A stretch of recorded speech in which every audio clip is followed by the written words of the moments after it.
Hi everyone and welcome back to Thermodynamics 2 Tutorials with Maria. We're going to be solving a Brayton cycle with intercooling and reheat.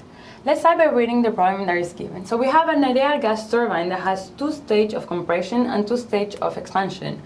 And the pressure ratio across each of the stages is 8. The inlet conditions for the first compressor are 20 degrees Celsius and 100 kilopascal.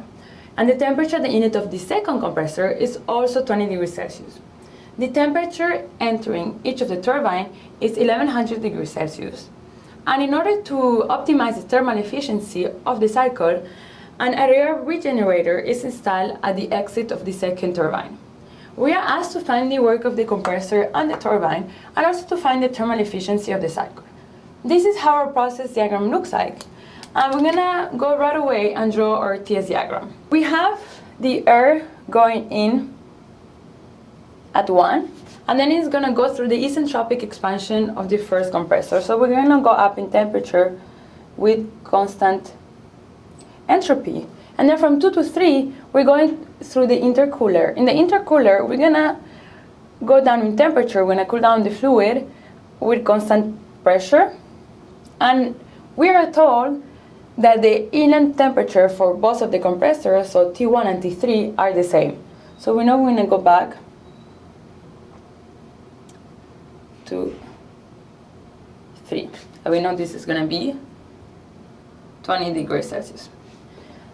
Then from 3 to 4, we're going through another isentropic compression. So that's going to be 4. Then from 4 to 5, we're going through the regenerator. Let's recall what is a regenerator. It is just a device where it's going to take the heat from one part of the cycle to give it to another part. In this case, we are taking the heat from the hot gases coming out from the second expansion. So in other words, we're taking the heat from the flow from 9 to 10 in order to give it to the flow from 4 to 5. So from 4 to 5, we're gonna go up in temperature with a constant pressure. So it's gonna be 5. And then from 5 to 6, we are adding heat in order to have a combustion process. So we're gonna go up with constant pressure, so to 6. Then from 6 to 7, going through the isentropic expansion of the first turbine to 7. Then we're going through the reheat, so we're going up in temperature. And again, we are told that the inlet temperature of both turbines is the same, so it's going to be 1100. So it's going to be 8. Then from 8 to 9, we're going through the second isentropic expansion.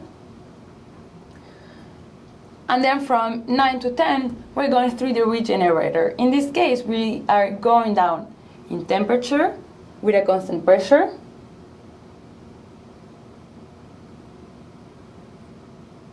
To 10. And then from 10 to 1, we are still going to cool down the fluid back to state 1 at a constant pressure. Now let's start by writing the equation for the work of both compressor. So we're gonna have the work of the compressor is gonna be the work of the first compressor and the second one.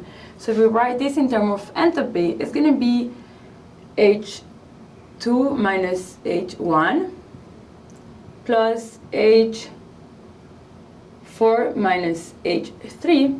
If we write this in terms of entropy of temperature, it's gonna be Cp temperature 2 minus temperature 1 plus Cp temperature 4 minus temperature at 3.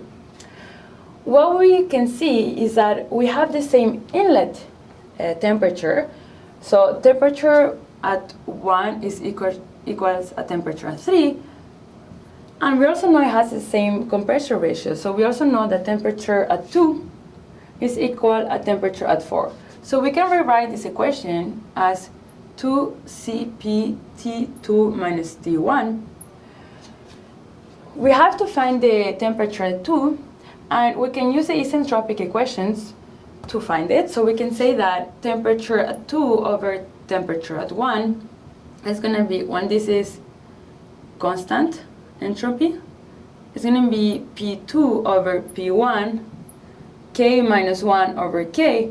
P2 over P1, we have the pressure ratio, so we know it's going to be pressure ratio K1 over K. If we solve for the temperature at 2, we're going to find it's going to be T1, so 293 kelvins, times 8, the pressure ratio, times 1.4 minus 4, so that's going to be 0.4 over 1.4. And this is going to give us a temperature 2 of 530.75 kelvins. Now we can go back to our equation for the work of the compressor, and we're going to find it's going to be equal to 2 times 1.004 kilojoule per kilogram kelvins, times T2 is going to be 530.75 minus T1, which is 293, minus 293. These were our own kelvins. And then when we find the work of the compressor of 477.4 kilojoule per kilogram. Now let's write the equation for the work of the turbine, and we can use the same logic. So the work of the Bosch turbine is going to be, in terms of enthalpy, is going to be H6 minus H7 plus H8 minus H9. In terms of temperature, it's going to be Cp temperature 6 minus temperature 7 plus Cp temperature at 8 minus temperature 9. We know that we have the same inlet temperature, so we know that T6 is equals to T8, and we have the same compression ratio, so it's basically the same turbine. So the temperature at 7 is equal to temperature 9. So we can rewrite this as 2 Cp temperature 6 minus temperature at 7. Temperature at 6 is given, and to find the temperature at 7, we can use the isentropic equation. So if we write it, it's going to be T7 over T6. When we have a constant entropy, it's equal to pressure at 7 over pressure at 6, K minus 1 over K. And this is going to be equals to 1 over the ratio, because we are expanding. So we know that pressure at 7 is going to be lower than the pressure at 6. We can solve now for temperature at 7. It's going to be temperature at 6, which is 1373 kelvins, times 1 over 8, 1.4 minus 1, 0.4 over 1.4, and this is going to be equals to 157.96 Kelvin.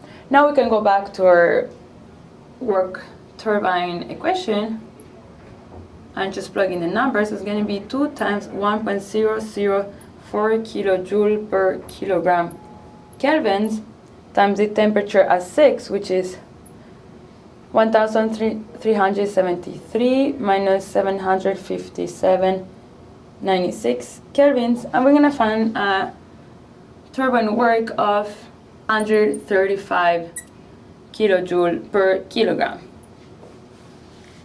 So now let's write the equation for the thermal efficiency. So we know it's going to be equals to the work net over the heat input. So it's going to be the work of the turbine minus the work of the compressor over the heat in. We need to find the heat in. So it's going to be the heat in the combustion chamber plus the heat in the reheat. If we write this in terms of enthalpies, we know it's going to be H6 minus H5 plus H8 minus H7. And if we write this in terms of temperatures, it's going to be equals to 2 Cp temperature 6 minus temperature at 5. If we plug in the numbers, it's going to be 2 times 0.4 kilojoule per kilogram kelvins. Temperature at 6 is given is 1373 minus temperature at 5, or temperature at 7. It's 757.96. All of this in kelvins, and we're going to find a heat input of 1235 kilojoule per kilogram. So it's the same as the work of the turbine. If we go back to our thermal equation thermal efficiency equation and plug in the numbers, it's going to be equals to 1235 minus 477.4 over 1235, and we're going to find a thermal efficiency of 61.3%.